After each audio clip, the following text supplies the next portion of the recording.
Welcome to According to Sam, folks. Happy Friday. Hope you guys have had a good week. Going to pick up where we left off in the last podcast. We're still talking about the national debt, and I'm explaining how we got into $37 trillion in debt.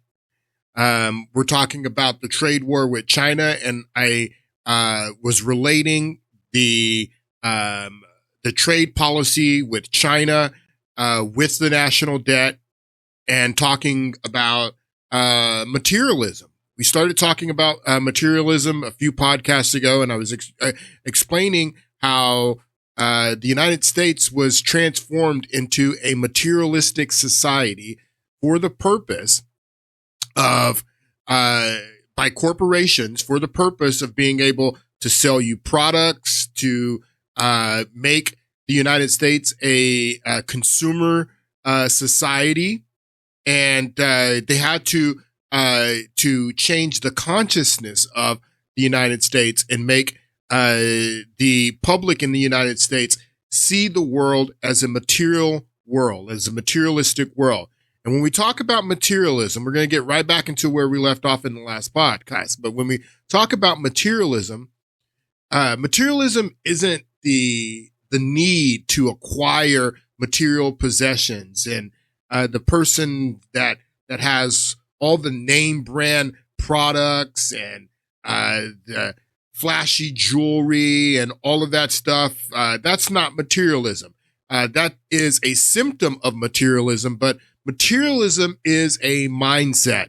Materialism is a mindset that confines human existence to the four dimensions of space-time, that we are a material world. Like Madonna says, I'm a material girl in a material world, and I need diamonds. I need possessions, because the diamonds, the possessions, material possessions, are a symptom of the material mindset. And I was explaining to you the Humanist Manifesto 1, the American Human Association, Good Without God. That's their tagline. And this is the first manifesto that they composed, secular humanist manifesto that they composed in 1933. I was explaining how John Dewey was one of the signers of this manifesto. And we were focused on the first three articles of this manifesto that lay out the material world, that lay out the material mindset. And the first article, religious humanists regard the universe as self-existence, not created. There is no creator. There is no God. Second, humanism believes that man and woman is a part of nature, and that he and she has emerged as a result of a continuous process. That's Darwinian evolution. And the third, in holding the organic view of life, humanists find that the traditional dualism of mind and body must be rejected, that you don't have a spirit, you don't have a soul, that the mind is part of your physical makeup. And if there is something going on in the mind, that it's physical, like give you drugs to manage your chemical imbalance, is what they told us. But then now we understand that there is no such thing as a chemical imbalance, and that was all a lie. All of this is a lie. All of this is a lie. But this is what was sold to us to transform us into a materialistic society, to ingrain the materialistic point of view into our youth, into our society, using the education system. John Dewey, who was one of the signers of this manifesto, like I said, it's a father of public education. He created the Dewey Decimal System. But if you look into John Dewey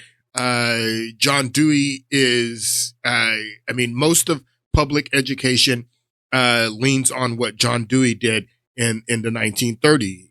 He was a professor at Columbia University in New York City. He was funded by the Rockefeller Foundation, and this is what they set out to ingrain in the psyche of the American people to transform the American people into a consumer society. And today, we're 30% of the world's consumption. We have the greatest market for consumption. The greatest market for consumption in the world is the United States of America, because we consume so much because of our materialistic point of view that every other country wants to ship their goods into the United States, and they know that they can sell their goods in the United States because the United States is a consumerist society. We were transformed from a manufacturing society to a consumption and service society is what we are today. And when in the beginning, when they first started to transform us into this consumerist society, we were making the things that we consumed here in the United States. So we were consuming, but we were making what we consumed, and that was supporting our economy, supporting our middle class that were working in these manufacturing jobs. But something happened, and that's what we've been talking about. Something happened to offshore all of these jobs, these manufacturing jobs. So we remained a consumer society. We're still consuming 30% of the world's products, but we are no longer making what we consumed, and that has shrank the middle class. That has had a huge impact on our economy.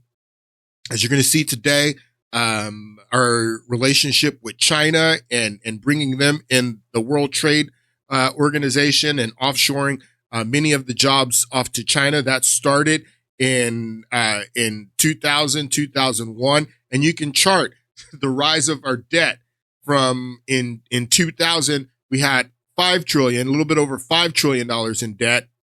And now we have $37 trillion in debt. So you can see in that same amount of time when we've had this relationship with China that over the past 25 years that we've added this debt. And it's not by accident. I'm going to relate all of that to you today. But Madonna, that I'm a material girl in a material world.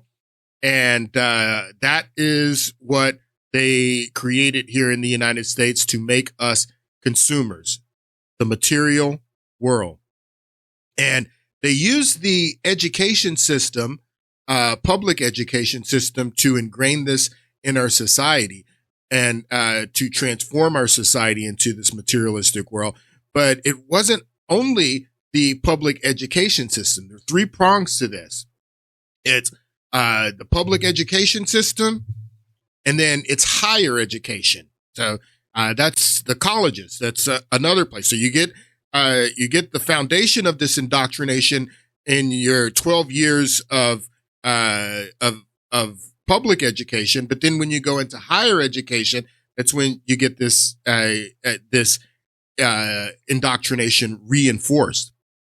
I think something that Trump did this week was sign a executive order that says that colleges have to make public all foreign donations that they get from other countries into colleges. And I think that's a brilliant executive order. And you're going to find, especially here in California with the UC system, is that China has been funding a lot of these colleges that have been indoctrinating our society with these materialistic and communist ideas, that China is a large supporter of, the academic and college system, especially here in California. But you're going to find with this executive order that they've been funding colleges all over the United States. So it's three prongs. So it's the public education system, lower education, and then it's the higher education, secondary education, the colleges, where they're reinforcing this materialistic point of view. And then it's the media. The media plays a big role. And that's what I was explaining to you about the Telecommunications Act of 1996 that Bill Clinton signed, deregulating media, allowing for media cross ownership, that you have a handful of companies that own all of your media.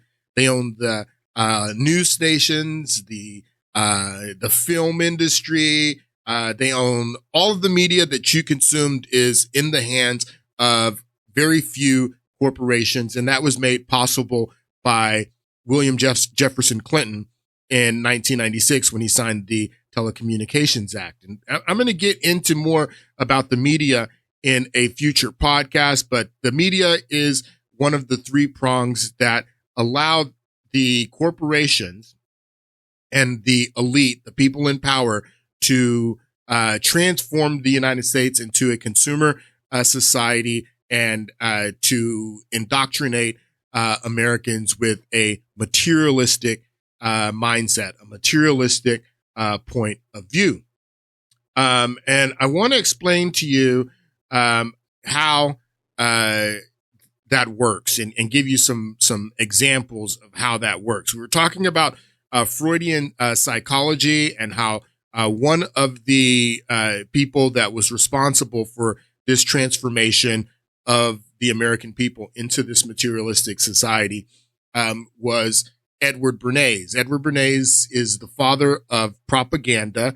Well, not the father of propaganda. He was a propagandist for Woodrow Wilson during World War I, and he helped the United States shape the propaganda for that war. But then after the war, if you watch The Century of the Self, which I've recommended, if you haven't seen it, you have to watch that 4-part series. But he says in that 4-part series, and I'm going to play a clip from The Century of the Self here in a moment, but he says in that 4-part series that after the war, he came back to the United States and he started to think that if propaganda could be used for war, it could also be used for peace. And Edward Bernays' uncle was Sigmund Freud. Also, he says in the Century of the Self that the word propaganda had a negative.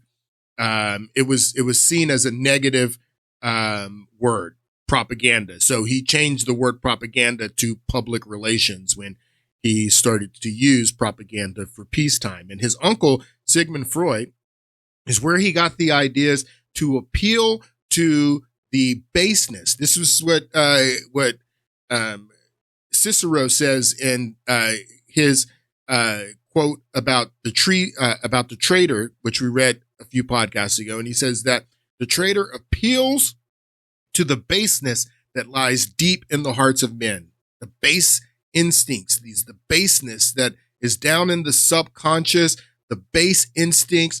And what that does, creating this material mindset you're confined to the 4 dimensions of space-time, that traps you in this low vibration, that you're walking around confined to only the 4 dimensions of space-time, and you are walking around, in a low frequency.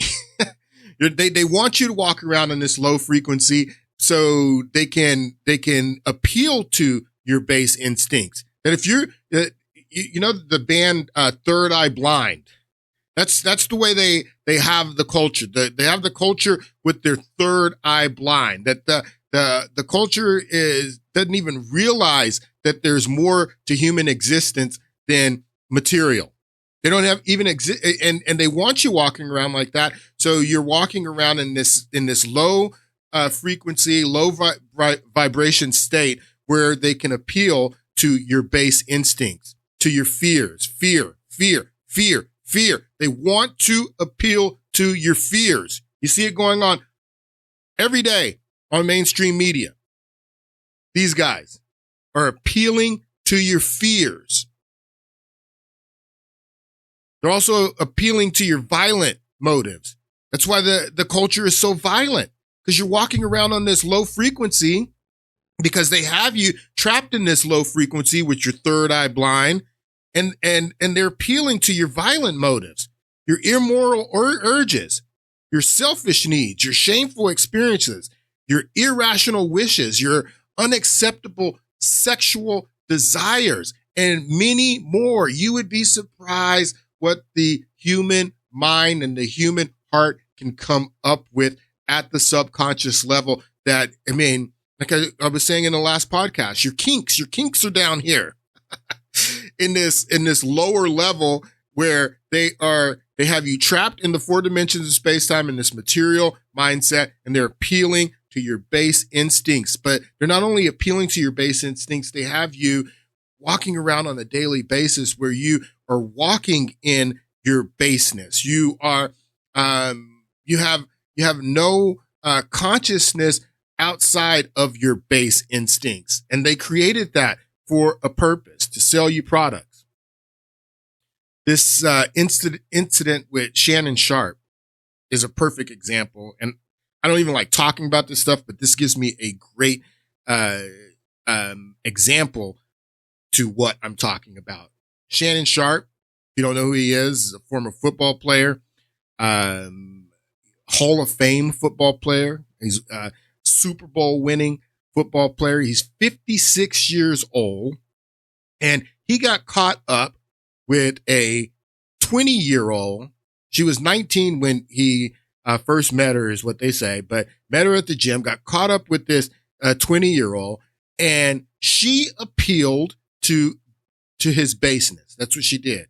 She didn't appeal to his intellect. She didn't appeal to him on a spiritual level.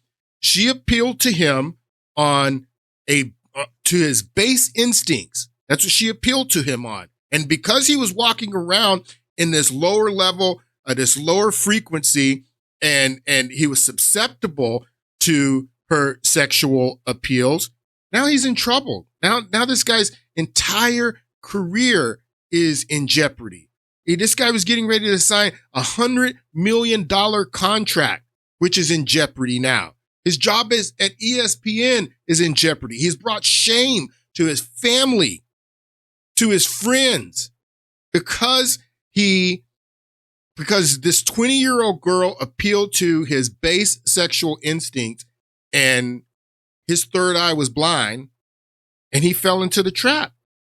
And this is just one 20-year-old girl who knows how to appeal to one man's base instincts. You don't think Edward Bernays knows how to? That's why the media is so important, because what the media is mass communication. The media communicates with the masses. So if one 20-year-old girl can use sexual appeals to bring down and control one man, then the elite, these corporations, can use mass communications to use sexual appeals, to use fear, to use other base instincts to appeal to the masses, to control the masses. That's what they did. I'm going to give you an example, show you an example. We're going to watch a little bit of The Century of the Self and show you how this works. This is one of Sigmund Freud's theories, penis envy. Okay? This is what Sigmund Freud theorizes in his psychology of the subconscious. Penis envy is the stage in Sigmund Freud's theory of female psychosexual development in which young girls experience anxiety upon realizing that they do not have a penis. That what Sigmund Freud says in this theory is that at the subconscious level, at this base level, that every girl envies not having a penis. That's what he says. That it's not at the conscious level that women would say that I'm envious that I don't have a penis, but at the subconscious level, Sigmund Freud theorized that every girl is envious that she does not have a penis. That's penis envy. It's one of Sigmund Freud's theories. It's not a rational desire or a rational emotion. It's completely irrational, and it's at the subconscious level, but it's there. And I'm going to show you exactly how Edward Bernays used that to appeal to that irrational sexual or a instinct and emotion that Sigmund Freud says that all girls have, that they're envious of penises. I'm going to show you a practical example here of how Edward Bernays, Sigmund Freud's nephew, used penis envy to sell women products. Take a listen. While in Paris, Bernays had sent his uncle a gift of some Havana cigars. In return, Freud had sent him a copy of his general introduction to psychoanalysis. Bernays read it, and the picture of hidden irrational forces inside human beings. Hidden irrational forces inside of human beings is what Edward Bernays got from his uncle's psychology. Fascinated him. And he wondered whether he might make money by manipulating the unconscious. What Eddie got from Freud was indeed this idea that there is a lot more going on in human decision-making, not only among individuals, but even more importantly among groups. The masses. Than this idea that information drives behavior. And so Eddie began to formulate this idea that you had to look at things that would play to people's irrational emotions. And you see, that moved Eddie immediately into a different category from other people in his field and most government officials and managers of the day who thought if you just hit people with all this factual information, they would look at that and say, oh, of course. And Eddie knew that was not the way the world worked. Bernays set out to experiment with the minds of the popular classes. His most dramatic experiment was to persuade women to smoke. At that time, there was a taboo against women smoking, and one of his early clients, George Hill, the president of the American Tobacco Corporation, asked Bernays to find a way of breaking it. He said, we're losing half of our market because men have invoked a taboo against women smoking in public. Can you do anything about that? I said, let me think about it. This is Edward Bernays as an old man. Edward Bernays lived until the 1980s. I mean, there's video of him being interviewed by David Letterman in the 1980s. So this is Edward Bernays as an old man telling the story about how the tobacco corporations came to him and says that we're losing half our market because women will not smoke our cigarettes in public. We need to sell these women products. So we need to appeal to their irrational base instincts, their base emotional instincts. We need to appeal to that to get women to smoke. And then I said, have I your permission to see a psychoanalyst to find out what cigarettes mean to women? He said, what'll it cost? So I called up Dr. Brill, A.A. Brill, who was a leading psychoanalyst in New York at that time. How come you didn't call your uncle? Why didn't you call your uncle? Because he was in Vienna. It doesn't matter. So she asked, why didn't you call your uncle Sigmund? And the reason it didn't matter if he called his uncle Sigmund, as you're going to see, is that the psychoanalyst that he hires tells him the exact same thing that his uncle Sigmund would have told him. Because he was in Vienna. A.A. Brill was one of the first psychoanalysts in America. And for a large fee, he told Bernays that cigarettes were a symbol of the penis and of male sexual power. He told Bernays that if he could find a way to connect cigarettes with the idea of challenging male power, then women would smoke, because then they would have their own penises. You hear this? Do you hear this? How it goes right back to Sigmund Freud's theory of penis envy? That what this psychologist told Edward Bernays, which he put in practice, is that if he could find a way to connect the smoking cigarettes with the irrational subconscious desires that women had to have their own penis, that he could make them smoke cigarettes, is what he did.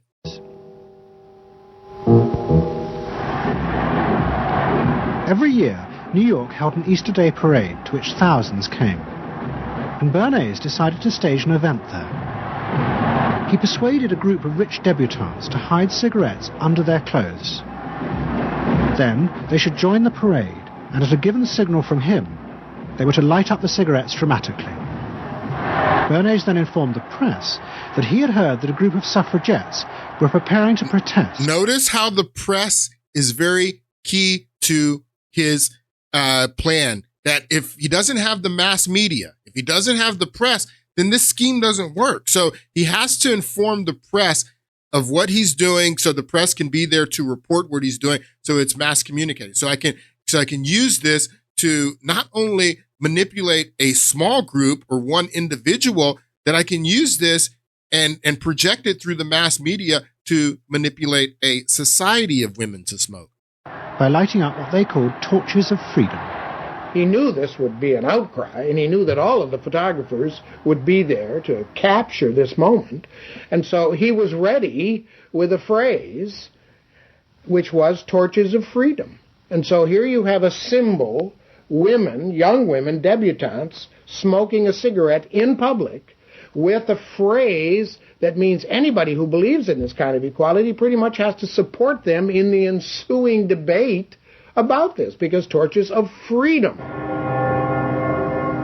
I mean, what's on all American coins? It's liberty. She's holding up the torch, you see? And so all of this is there together. There's emotion, there's memory, there's a rational phrase, even though it's using a lot of emotional elements. It's a phrase that works in a rational sense. It's a rational phrase to appeal to irrational, subconscious desires and motivation. So the phrase may be rational, but the play that Bernays is making on the psyche of American women in this ploy is completely irrational. This is together. And so the next day, this was not just in all of the New York papers, it was across the United States and around the media. world. And from that point forward, the sale of cigarettes to women began to rise. He had made them socially acceptable with a single symbolic act. What Bernays had created was the idea that if a woman smoked, it made her more powerful and independent. An idea that still persists today. An idea that still persists today. So that's just an example of how this works. Just a small example. There's tons of examples.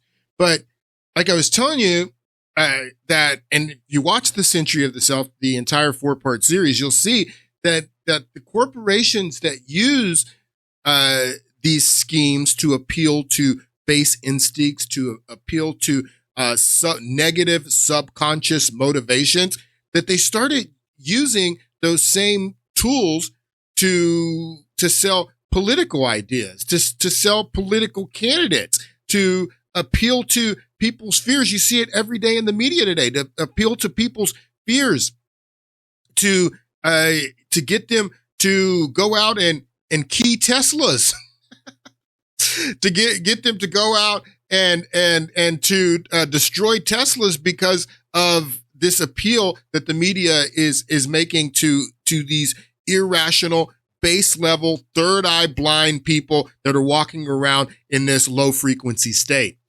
And this girl, I want you to listen to what she says here, because she hits the nail on the head, talking about what's going on currently in our political environment and how this is working, where the media, the mainstream media that is owned by a handful of people that are in bed with China, how they're using these tools to play to people's base instincts, irrational emotional desires, to get them to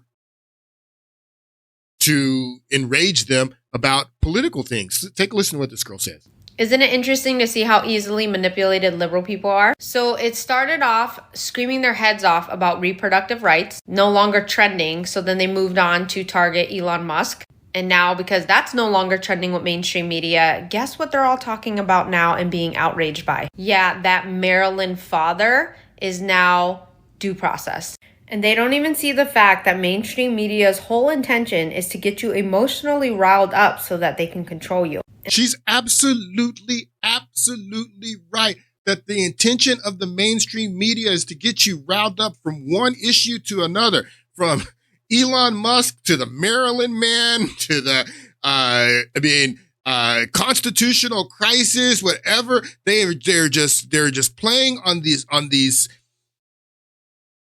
I don't want to be derogatory, But these people that are operating at this low frequency level, that they have you operating in this low frequency level, and they're appealing to your fears and your base instincts and your base emotions to control you, just like she says here, to control you.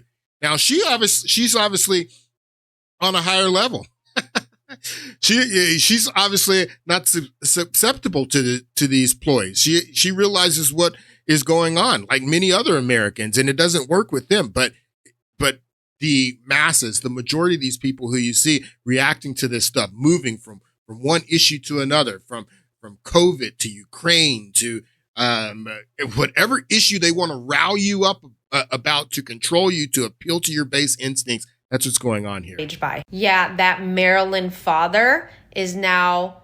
I watched every single, as I do every week on Sundays, watch the Sunday shows, and I watched every single Sunday show last weekend, and 90% of the coverage on the Sunday show last weekend was devoted to this gang member from El Salvador. I was blown away with everything going on in the world. This is all you guys have to talk about, was this gang member that was in the country illegally from El Salvador. But this is what the media does. They appeal to your baseness, to your base instincts, to your low level instincts, where they have you trapped, and they do it to control you. Guess what they're all talking about now and being outraged by? Yeah, that Maryland father is now due process. And they don't even see the fact that mainstream media's whole intention is to get you emotionally riled up so that they can control you. And the liberal people just fall for the trap every single time. Why? Yeah, so she says that they don't even see that they're doing this. And of course they can't see it. The third eye's blind. They're walking around on a low frequency level where they're so emotionally attached to their baseness, to their base instincts. Of course they don't see it, but she's absolutely right that the media is doing that to control you. Why don't you watch this video? This is an example of someone that is operating third eye blind, with their operating at the base level, their base instincts, highly emotional. This is a practical example of, that you're seeing this. There's millions of videos like this where I can show you people overly emotional, reacting to their base instincts because they're triggered. Take a look at this. Give him a ticket! Do you need an ambulance? He doesn't have a third thing, don't give him a ticket! Do you need to go to the... Why the fuck do I get a ticket? He can do whatever he wants! Okay. Give him a ticket! Okay. Can I help you with anything else? Give him a ticket! Okay, come on! It's not gonna happen. So you already know what this person, she's one of the people that are most susceptible to what the media and what these propagandists are doing, because again, you can tell this is why she's screaming like this. She doesn't have any self-control. Like we were explaining in the last podcast about the fruits in the Bible, Galatians 5, the fruits of the flesh, which the fruits of the flesh correlate to your base instincts, your baseness. That's what the fruits of the flesh correlate to, and opposed to the fruits of the spirit, which the fruits of the spirit are antithetical to your base nature. That the fruits of the spirit, one of them is self-control. This woman has no self-control, and she's like millions of others in this country with no self-control, because they're walking around. They have been conditioned to walk around in this base level, this base lower level frequency, so they can control her. She has no thought of anything outside of the material world and material existence. She has no way to access higher level frequency things that will benefit her life and allow her to combat what the media and what these propagandists and the corporations and political propagandists are doing. She has no way to access the help that she needs. She's like millions of others. This is crazy. And like I said, I can show you millions of videos like that, because we have an entire society walking around with Third Eye Blind and the low frequency. So we were talking about Larry Summers, been talking about him in the last podcast. Larry Summers was the Treasury Secretary for Bill Clinton in Bill Clinton's last year in office. He became Treasury Secretary in the fall of 2000, fall of 1999 is when Larry Summers becomes Treasury Secretary after his mentor, Robert Rubin, resigned. Robert Rubin was the Treasury Secretary for Bill Clinton for most of his administration. And then he resigns after repealing Glass-Steagall for Citigroup. And then he resigns as Treasury Secretary. He came from Goldman Sachs first. Robert Rubin came from Goldman Sachs. Clinton brings him on from Goldman Sachs to be Treasury Secretary. He does all the deregulation and setting up the crash, and then repeals Glass-Steagall for Citigroup, and then he goes and becomes the CEO of Citigroup. And then right before the crash happens in 2008, Robert Rubin, he resigns from Citigroup and sells all his stock right before the crash, as if he knew that it was coming after he set it up in the Clinton administration. But his boy Larry Summers becomes the Treasury Secretary after he resigns and goes and works for Citigroup in the fall of 1999. And for the last year of the Clinton administration in 2000, Lawrence Summers is the Treasury Secretary. And if you remember, the reason that we're talking about materialism, and the whole reason I started talking about this is because of this statement that Larry Summers says when he's talking to another member of the Clinton administration on ABC This Week, Disney, and he says this. Not any kind of proven economic theory. This is the economic equivalent of what creationism is to biology. So he's talking about Trump's trade policies, and Stephanopoulos from the Clinton administration brings him on because everybody wants to talk to Larry Summers about the trade policy and what Trump is trying to rectify in this trade war with China. And he relates what Trump is doing to, he says, what creationism is to biology. And I explained to you how ridiculous that is. It's, there's a lot more probability that biology was created when you start understanding what biology is at the micro level, at the cellular level. There's far more probability that biology was created than what the Humanist Manifesto says here, emerged as a result of a continuous process.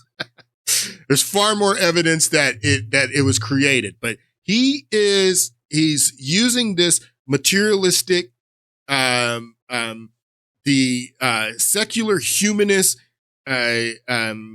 idea and narrative. He's using that to criticize Trump's trade policies in this trade war with China. And this guy, he was part of the Clinton administration. He was there with all these guys that set up all of our problems that we're dealing with right now financially. We're going to get more into that here in a moment. But he was there in the Clinton administration with Al Gore is going to be coming. He's already been out now. Al Gore is going to be on the Bill Maher show tonight, and he's already coming out and making a statement. So people from the Clinton administration are coming out and defending what they did, because a lot of people are watching podcasts like this, watching podcasts like the one that I played in the last podcast with Larry Summers getting destroyed by what's his name? I forget his name. But anyway, so Larry Summers has been out on every platform giving his narrative from the Clinton administration. Like I said, Al Gore is going to be on Bill Maher tonight, and he's already coming out and making statements defending what they did. And what did these guys do? Well, they did this for one. They helped to create $37 trillion in debt. As a matter of fact, it's interesting that we were talking about Bill Maher in the last podcast and his new rules from last week. and he's harping on Gen Z and the young generation, saying they're useless, that they wouldn't be able to do the manufacturing jobs, and that they're completely useless, and we can't count on Gen Z to be responsible. And I was explaining how, how dare you, Bill Maher, say that? How dare you accuse these people when we've crippled them with $37 trillion in debt? They can't afford homes. They can't afford families. They have no futures. They don't believe in the American dream. And you're making fun of them, saying that they are not responsible, that we can't count on them. Large aspects, that's true, but we created that. We put them on the pharmaceutical drugs. We created the society of young people that are not responsible and that cannot be counted on. And if you look, you can go back right here. You go to 2000. This is what the national debt was in 2000. On today, in the year 2000, the national debt was $5.7 trillion. Now it's $37 trillion. And I don't think people really understand how much $1 trillion is. So I want to explain to you how much $1 trillion is. This is $1 billion right here. This is $1 trillion. This is what $1 trillion look like, people. Right here. This is $1 trillion. $1 billion. This is $1 billion. This is $1 trillion. And we got 37 of these on our national debt. And going back to the young people and Gen Z and the people coming up right now, that are entering adulthood, entering in the workforce. They can't afford homes. They can't afford families. They're having a tough time believing in the American dream. If you were born in 2000 or 2001 and you're a 25-year-old adult right now, we've added an average of one of these to the national debt every single year that you have been alive. If you're 25 years old, we've added an average of more than $1 trillion of debt to the national debt every year that you've been alive for the past 25 years. That when you were born in 2000, the national debt was $5 trillion, $5.7 trillion. And today, on your 25th birthday, the national debt is $37 trillion. That we've added an average of more than $1 trillion to the national debt every year that you've been alive. Now, do you think that it's just a coincidence that we bring China into the WTO in 2000, and that 2000 was the last year that we had a balanced budget, and that we bring China into the WTO in 2000, and then when we bring them into the WTO, that in the next 25 years that we add $1 trillion to the national debt, an average of $1 trillion to the national debt every year after that? Do you think it's a coincidence? No, it's no coincidence. It's ridiculous.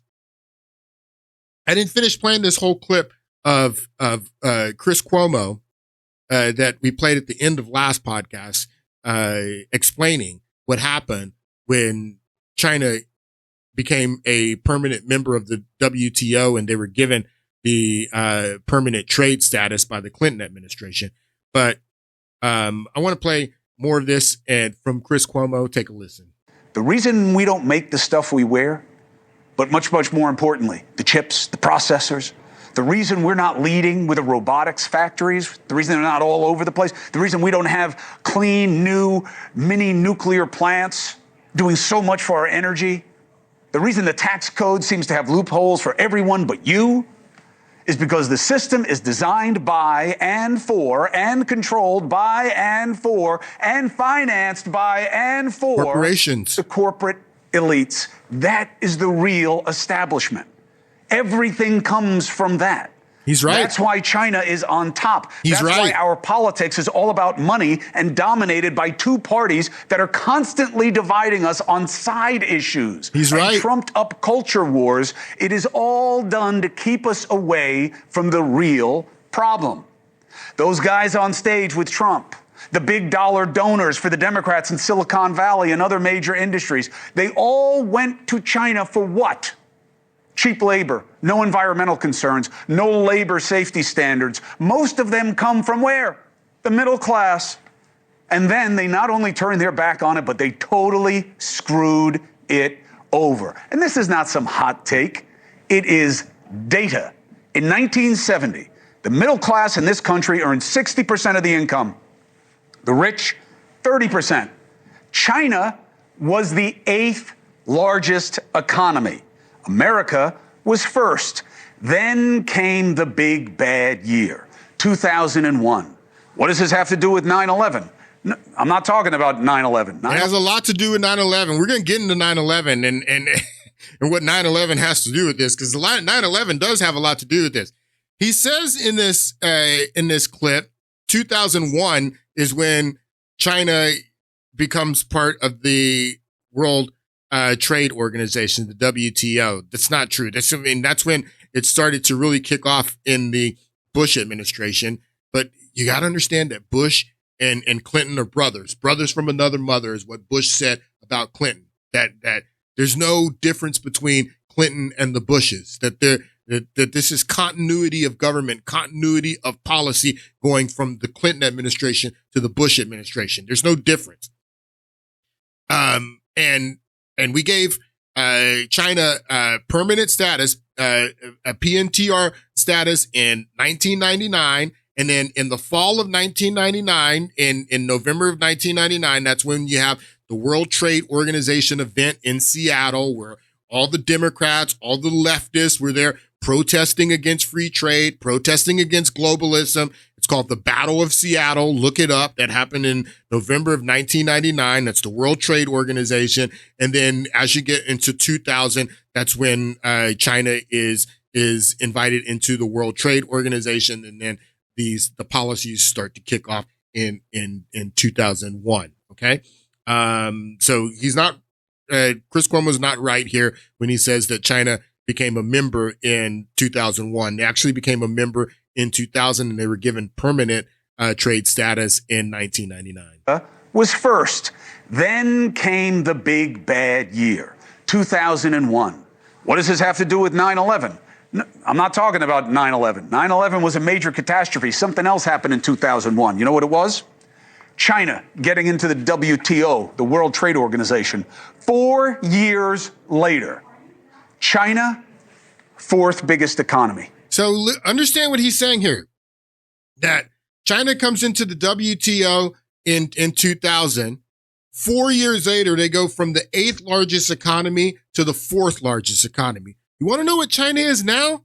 They're the 2nd largest economy. 2.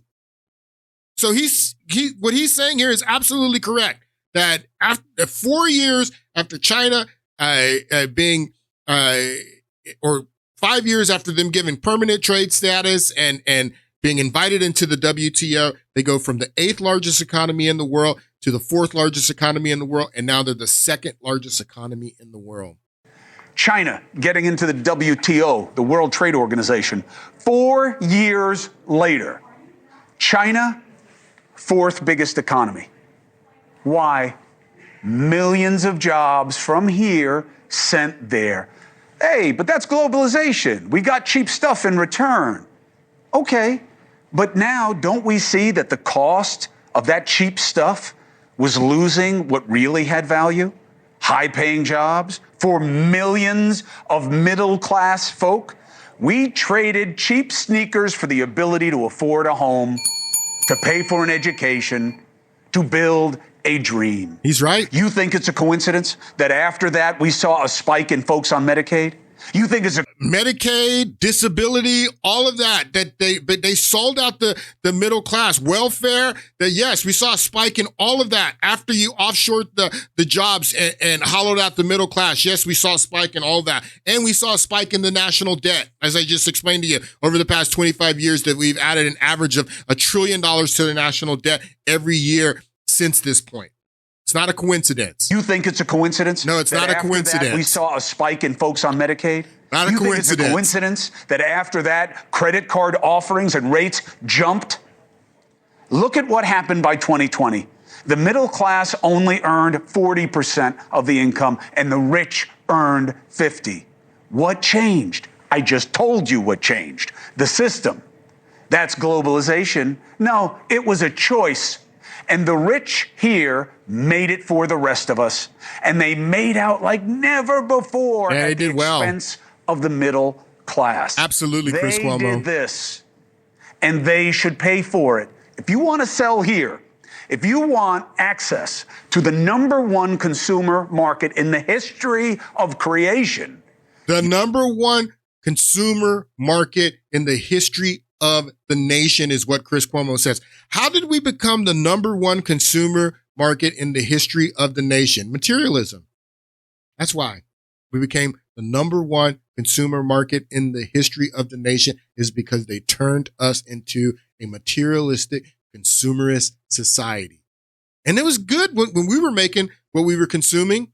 But then when they started offshoring the jobs and someone else started to make what we were consuming, that hollowed out our middle class. It had huge economic effect.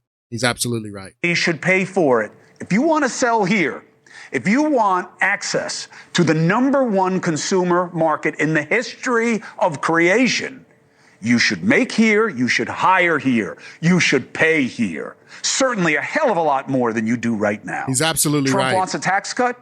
Okay. Cut it for the middle class. Increase taxes on the top. Yeah, I'm talking about me.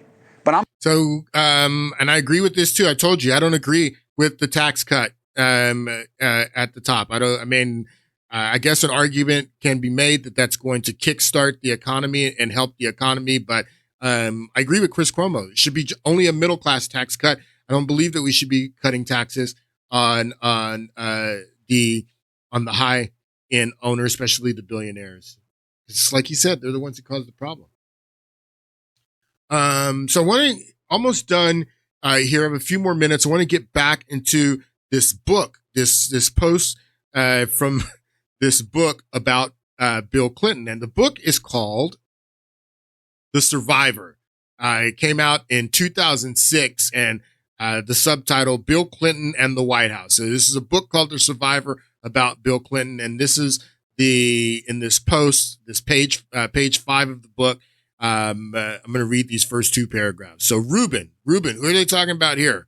This guy, Robert Rubin,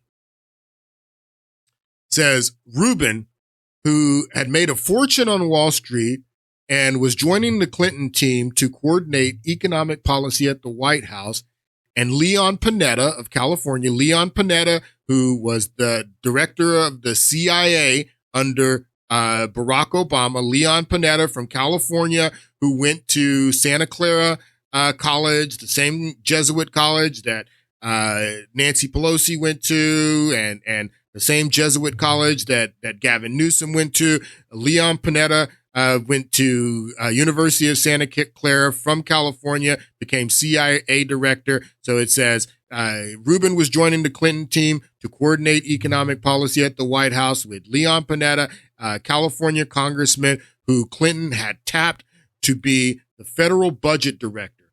Panetta had been startled in his job interview to discover the gaps in Clinton's understanding. The mood in the room that day was subdued, even academic, during much of the discussion, but it was broken when Clinton suddenly flushed with a rude epiphany. Quote, "You mean to tell me that the success of my program and my reelection hinges on the Federal Reserve and a bunch of effing bond traders?" Quote, "You mean to tell me that the success of my program," what was Clinton's program?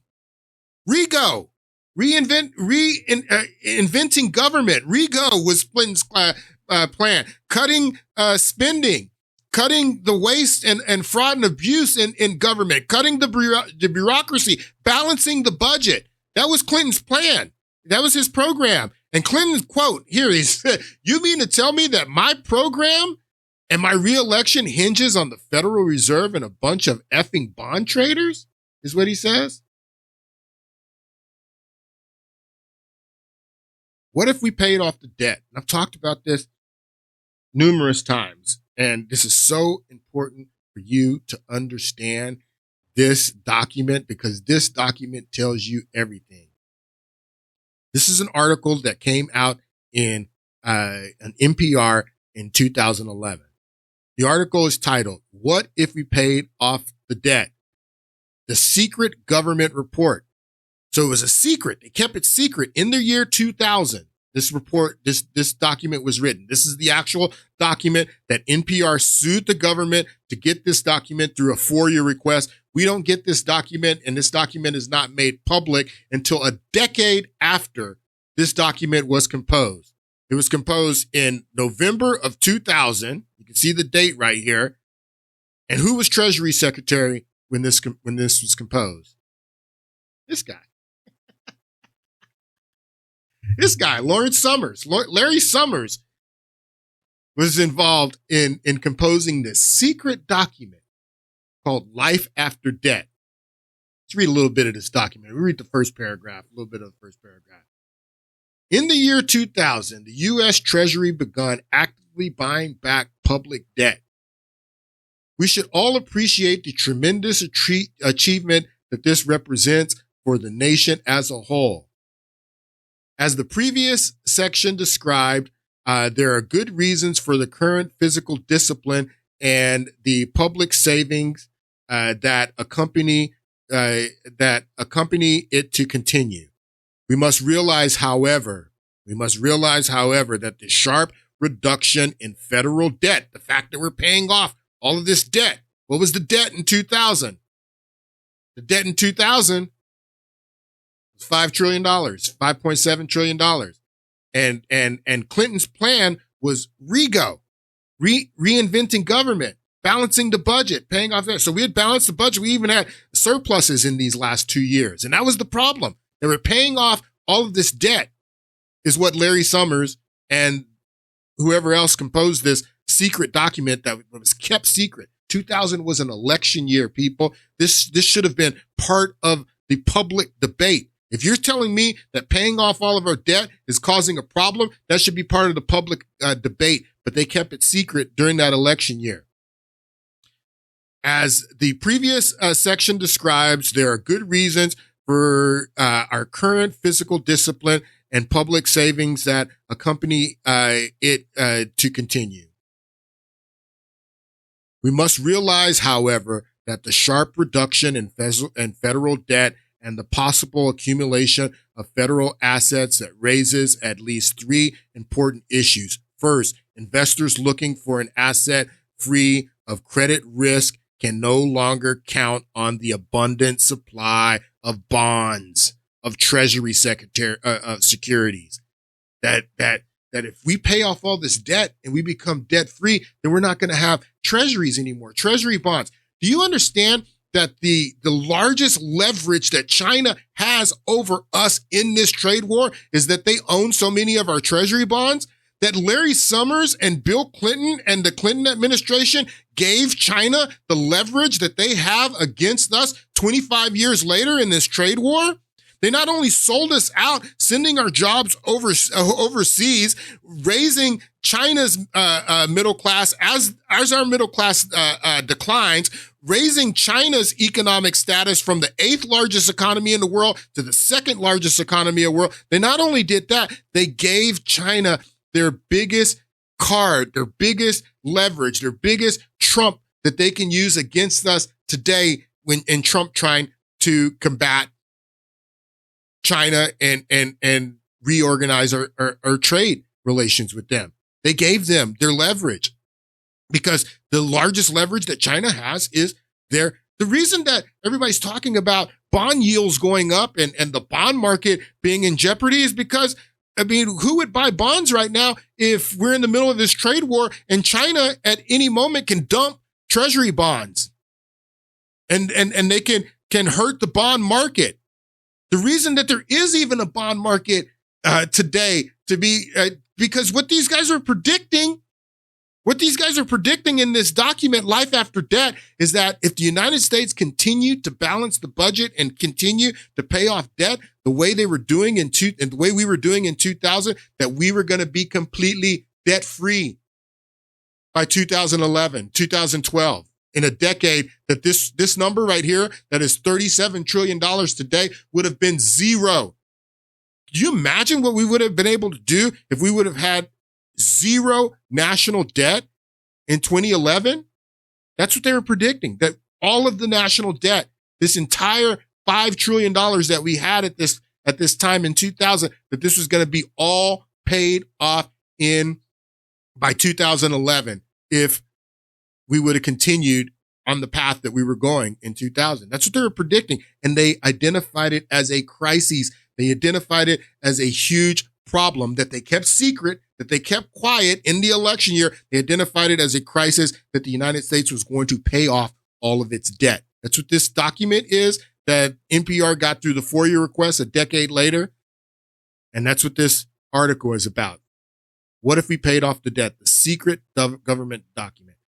There's an interview that is associated with this article. I want you to listen to a little bit of this, and then we're almost done. From NPR News, this is All Things Considered. I'm Robert Siegel. I'm Melissa Block, and now a story about a secret government document that dates from the Clinton administration, outlining what was believed to be a looming potential crisis. Crises! Not a matter of terrorism or national security. Crises! No, the crisis was, imagine this, the possibility that the U.S. might pay off its entire debt. They identified it as a crisis that the United States was going to be completely debt-free, and they kept it secret from you. At the same time, they were walking China into the WTO. And now China's largest leverage over us are the fact that they own so much of our treasury, so much of our debt. And they can hurt us because Larry Summers, Alan Greenspan, and others, they gave China that leverage over us that they have over us right now. They gave them that leverage, saying that it's a crisis that we're going to be completely debt free and we're not going to have any treasury bonds to sell. Who does that hurt? Really? It hurts the Federal Reserve. It hurts this guy. That's why Clinton is saying this in this book. You mean to tell me that the success of my program, which is reinventing government and cutting bureaucracy and balancing the budget, you mean to tell me the success of my program and my re-election hinge on the Federal Reserve and a bunch of effing bond traders? Yeah, that's what I mean to tell you, Clinton. That if we don't have treasury bonds, that's going to hurt the Federal Reserve. So they identified it as a crisis and kept it secret from you. Air debt. David Kestenbaum with our Planet Money team got hold of the document and explains why it was buried until today. The document is called Life After Debt. I heard about it from Diane Lim Rogers, an economist at the White House who reviewed it at the time. It was written in 2000, and Diane had not seen it since then, until I gave her the copy. For her, it brought home just how much has happened since then. Wow. I mean, wow. The document just reminded me of a lot of things I'd forgotten. Like, I'd completely forgotten that we were projecting that the debt would be completely paid off by 2012. 2012. Remember those times the economy was booming, the U.S. government was actually 2012, we could have been completely debt-free by 2012. Now, how would that have changed our society? How would that have changed the outlook for young Americans right now that are just entering into the workforce, just getting out of college? How would that, if we were completely debt-free in 2012, how would that have changed? Now, they called it a crisis because we weren't going to have treasury bonds anymore.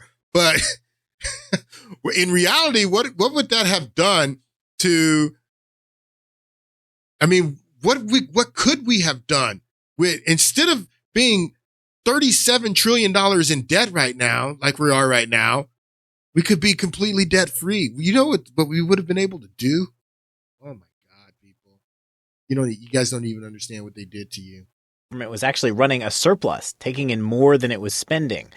This sounds like a good thing. It sounds like a good thing. It was. It sounds like a good thing that the country was taking in more than it was spending and balancing the budget. It sounds like a good thing. The U.S. government was actually running a surplus, taking in more than it was spending. This sounds like a good thing, and everyone agreed it was, but it also posed... Now, everyone didn't agree that it was. No, Larry Summers didn't agree that it was. Greenspan didn't agree that it was. They didn't agree that it was a good thing. They agreed that it was a crisis, and they kept the document secret. Taking in more than it was spending. This sounds like a good thing, and everyone agreed it was, but it also posed a danger. Danger. A danger that this document was spelling out. Danger. If the U.S. paid off its debt, there would be no more U.S. Treasury bonds in the world. Yeah, there would be no more. If the United States paid off all of its debt, there would be no more Treasury bonds in the world, and China wouldn't have the leverage that they have over us right now to control our economy, to hurt us in this trade war. That if there were no more Treasury bonds, but they knew what they were doing, people. They knew. Danger that this document was spelling out. If the U.S. paid off its debt, there would be no more U.S. Treasury bonds in the world. That's how the U.S. borrows money. It sells bonds. So no more debt meant no more bonds. But the U.S. has been issuing bonds for so long, has been in debt for so long, that the entire world has come to depend on those bonds. U.S. Treasury Can you understand what he's saying? That the United States has been in debt for so long that the world has come to depend on Treasury bonds. So what he's actually saying is that the United States has been in debt for so long that the world has come to depend on the United States being in debt. People, the world depends on the United States being in debt, is what he says. And it was a crisis that the United States would pay off all of its debt and be completely debt free because the world depends on the United States being in debt. No more bonds. But the U.S. has been issuing bonds for so long, has been in debt for so long, that the entire world has come to depend on those bonds. U.S. Treasury bonds are a critical reference point for the entire global economy. Banks buy hundreds of billions of dollars worth because they're safe places to park your money. There's a good chance your mortgage is tied to the interest rate on U.S. Treasury bonds. The Federal Reserve, our central bank, buys and sells Treasury bonds all the time to keep the economy on track. If you took Treasury bonds away, would the world unravel? Would it adjust somehow? I would rather deal with that crisis. I would rather deal with that crisis of being completely debt free, and then what are we going to do without Treasury bonds? If that, I would rather deal with that crisis than the crisis that we're dealing with right now. I mean, that would make more sense to me. A dramatic issue. It was a dramatic issue. It was a huge issue. The U.S. economy, but the global economy, and that's why we felt initially that we had to address it somehow. We had to address it somehow. And every time I play this clip, I ask the question, how'd you guys address it? What did you guys do? I'm going to tell you what they did, people. I'm going to tell you exactly how they addressed it. And we're $37 trillion in debt. We have more debt. What did Jerome Powell say in the last podcast? That we're not on an unsustainable the debt is not unsustainable, but we're on an unsustainable path. $37 trillion in debt. We had to address it somehow. I'm going to show you exactly how they addressed it. Hope you guys have a great weekend, and I'll see you on Monday.